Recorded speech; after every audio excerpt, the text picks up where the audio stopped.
5 minute में 25 खबरों के बाद नजर डालेंगे बिहार की खबरों पर, लेकिन इससे पहले बड़ी खबर आ रही है दिल्ली से। बता दें कि जम्मू एंड कश्मीर घाटी सुरक्षा बलों को भेजा गया है। 100 कंपनियां घाटी भेजी गई हैं। अर्धसैनिक बलों की 100 कंपनियां, सीआरपीएफ की 45 कंपनियां भेजी गई हैं, बीएसएफ की 35 कंपनियां भेजी गई हैं, एसएसबी की 10 और आईटीबीपी की 10 कंपनियां भेजी गई हैं घाटी में तत्काल प्रभाव से इन सुरक्षा बलों की तैनाती होगी। शैलेंद्र वांगू हमारे संवाददाता इस खबर पर ज्यादा जानकारी के साथ फोन लाइन से जुड़ गए हैं। शैलेंद्र जी, क्या कुछ अपडेट इस पूरे मामले पर आ रहा है, क्योंकि खबरें अहम है कि पुलवामा हमले के बाद अब जम्मू एंड कश्मीर घाटी में सुरक्षा बलों की 100 कंपनियां भेजी गई हैं। क्या कुछ लग रहा है, बताइए। सुकन्या, ये अपने आप में एक बड़ा विजिबल कदम है। पुलवामा हमले के ठीक एक हफ्ते बाद इस तरह से एक बड़ी तैनाती की गई है कश्मीर में। करीब 100 कंपनीज पैरामिलिट्री फोर्सेस की भेजी गई है, बड़ी तादाद है, लेकिन कारण क्या है इस पे कोई क्लैरिटी नहीं है। माना जा रहा है कि कश्मीर में लॉ एंड ऑर्डर सिचुएशन को काबू में रखने के लिए इतनी बड़ी तादाद में फोर्सेस भेजी गई हैं। हालांकि हमारे सोर्सेज जो बताते हैं, होम मिनिस्ट्री सोर्सेज ये बता रहे हैं कि इसके पीछे 2-3 फैक्टर्स हैं जिनके कारण ये फैसला लिया गया है। पहला तो ये कि अब जम्मू कश्मीर में जल्द ही चुनाव कराए जा सकते हैं, असेंबली चुनाव कराए जा सकते हैं, क्योंकि वहां पे अभी गवर्नर रूल लगा हुआ है। वही साथ ही साथ ये भी कहा जा रहा है कि वहां पर सिक्योरिटी सिचुएशन के असेसमेंट के बाद ये फैसला लिया गया है कि वहां पर और सुरक्षा बलों की जरूरत थी। और तीसरा ये कि जो ऑपरेशन वहां पर चलाए जा रहे हैं आतंकियों के खिलाफ, उसमें जरूरत थी कि इस तरह के पैरामिलिट्री फोर्सेज को डिप्लॉय किया जाए, इसलिए फोर्सेज को भेजा गया। लेकिन एग्जैक्ट रीजन क्या है, औपचारिक रूप से किसी ने कोई बयान नहीं दिया है, लेकिन माना जा रहा है कि लॉ एंड ऑर्डर को लेकर समस्या हो सकती है, इसलिए वहां पर इतनी बड़ी तादाद में पैरामिलिट्री फोर्सेस को भेजा गया। चलिए, तमाम जानकारी के लिए आपका शुक्रिया।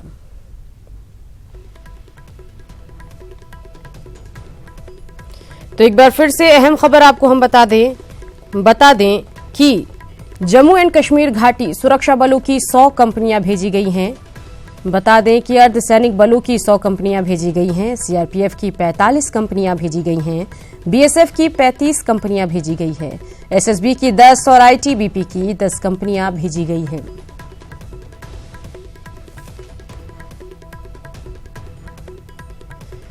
तो घाटी में तत्काल प्रभाव से इन सुरक्षा बलों की तैनाती होगी। बता दें कि पुलवामा हमले के एक हफ्ते बाद ये बड़ा कदम उठाया गया है और ग्राफिक्स के जरिए भी आपको डिटेल दिखा रहे हैं। घाटी में 100 कंपनियों की तैनाती की ये अहम खबर है। जम्मू कश्मीर घाटी में सुरक्षा बलों की 100 कंपनियां भेजी गई है। घाटी में अर्धसैनिक बलों के 100 कंपनियों की तैनाती हुई है। पुलवामा आतंकी हमले से कुछ देर पहले का वीडियो सामने आया है। ये वीडियो पुलवामा हमले में शहीद हुए 76 बटालियन के सुखजिंदर सिंह ने अपनी पत्नी को भेजा था। सुखजिंदर सिंह पंजाब के तरन तारण से थे। इस वीडियो में साफ देखा जा सकता है कि जवान किस तरह बस में खुशी खुशी सफर कर रहे थे, लेकिन कुछ देर बाद का मंजर कुछ और ही था। तो तस्वीरें आपको दिखा रहे हैं। बता दें कि अब ये वीडियो सामने आया है।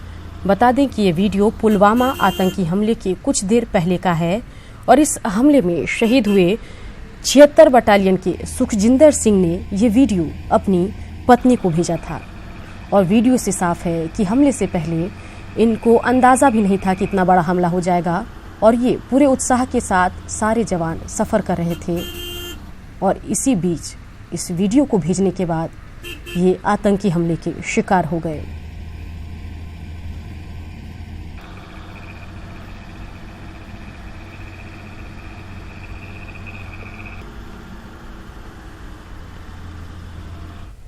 दानापुर के फुलवारी शरीफ में हर्ष फायरिंग में एक युवक की मौत का मामला सामने आया। बीती रात एक शादी समारोह में वीडियोग्राफी कर रहे एक युवक को गोली लगी, जिसके बाद उसे अस्पताल में भर्ती कराया गया, लेकिन वहां इलाज के दौरान युवक की मौत हो गई। फिलहाल पुलिस ने पूछताछ के लिए 3 लोगों को हिरासत में लिया है, लेकिन गोली किसने चलाई ये पता नहीं चल पा रहा है।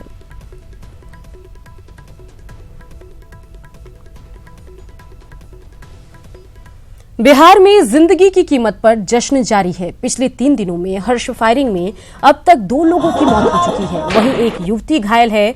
ये हालत तब है जब हर्ष फायरिंग पर कोर्ट और प्रशासन की ओर से पूरी तरह रोक लगी हुई है। 3 तस्वीरों के जरिए 3 दिनों के हालात को आसानी से समझ सकते हैं।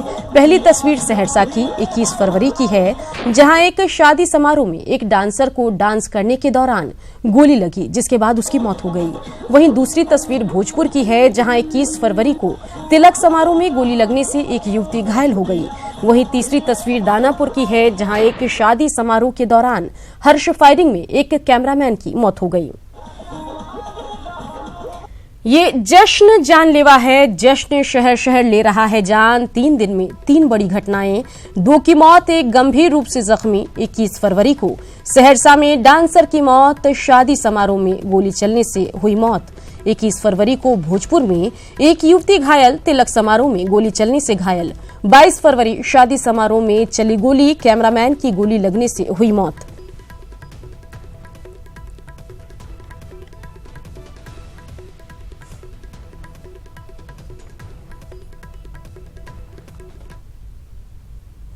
बिहार के डीजीपी गुप्तेश्वर पांडे एक्शन में हैं। कल आधी रात वे मुजफ्फरपुर के मिठनपुरा और काजी मोहम्मदपुर थाने पहुंचे और लापरवाही बरतने पर कार्रवाई भी की। आधी रात एक्शन में डीजीपी, पुलिस स्टेशनों का किया निरीक्षण, काजी मोहम्मदपुर थानेदार पर गिरी गाज।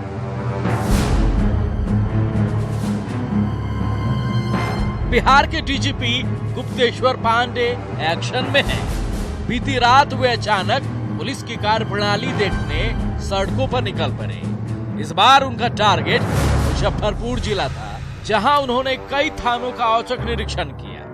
इस दौरान वे नगर, मिठनपुरा और काजी मोहम्मदपुर थाने पहुंचे, जहां अनियमितता पर थानेदार की क्लास भी लगाई। इसी में तो सारा खेला है। क्यों रखे हो बताइए जवाब। हाँ, कुछ बताइए बसंत बाबू। हाँ, कोई तो क्यों पेंडे रखे हैं? दरअसल डीजीपी जब काजी मोहम्मदपुर थाने पहुंचे, तब वहां के प्रभारी इंस्पेक्टर छुट्टी पर थे। जब डीजीपी ने पूछताछ की, तब बसंत कुमार इंचार्ज में थे। डीजीपी ने थाने की डायरी देखी तो उसमें एक दिन पुरानी एंट्री थी, जिसे देखकर डीजीपी भड़क गए और एसएसपी को विभागीय कार्रवाई करने का निर्देश दिया। डीजीपी ने बताया कि राज्य में 1500 थानों के थानेदार वे खुद हैं और वे कभी भी कहीं भी पहुंच सकते हैं। उन्होंने राज्य के थानेदारों को चेतावनी दी कि थानों को दलालों से मुक्त करें।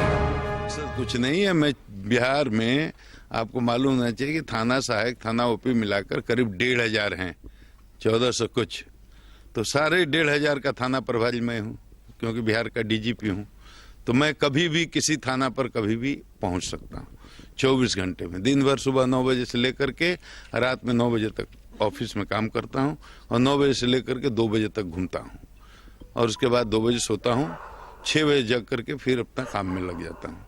तो मैं कभी भी कहीं, मैं चाहता हूं थाना पर दलाल संस्कृति समाप्त हो जाए, थाना पर दलाल न घुसे। डीजीपी ने थानेदारों को हिदायत दी कि वे केसों को पेंडिंग ना रखें, थाने को जनता का सेवा केंद्र बनाएं। वहीं मुजफ्फरपुर को लेकर कहा कि मुजफ्फरपुर पर उनकी विशेष नजर है और वे आने वाले समय में यहाँ का कचरा साफ करके ही दम लेंगे।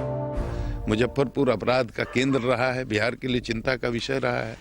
तो मुजफ्फरपुर हमारा विशेष ध्यान है और मुजफ्फरपुर को खोद करके एक एक जड़ से इसका कीचड़ साफ करेंगे हम।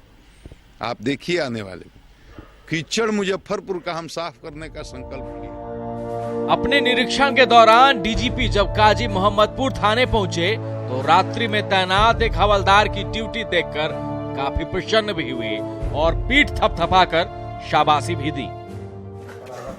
पूरी बुझेगा ना, बढ़िया से ड्यूटी करेगा। हाँ, इस तरह के बुलाए नहीं, गा के सुनिएगा, भजन जान लगा, भजन गा के सुनाइएगा और ड्यूटी तगड़ा करना है। हाँ, चोरी घुसखोरी दलाल फलाल ये सब नहीं चलेगा, पक्का।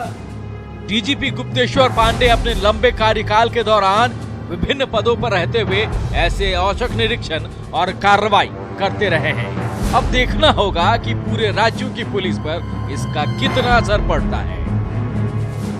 सुधीर कुमार, न्यूज़ 18, मुजफ्फरपुर। डीजीपी के निर्देश के बाद बिहार पुलिस एक्शन में है। कल बेगूसराय के बछवाड़ा में पुलिस ने कुख्यात अपराधी इंद्रदेव राय को गिरफ्तार किया। इंद्रदेव राय के विरुद्ध बछवाड़ा, मोकामा, दलसिंह सराय, विद्यापति सहित कई थानों में मामला दर्ज है। डीएसपी ने बताया कि तेगड़ा क्षेत्र के टॉप 10 अपराधियों की लिस्ट बनाई गई है, जिसकी गिरफ्तारी के लिए एक टीम का गठन किया गया है।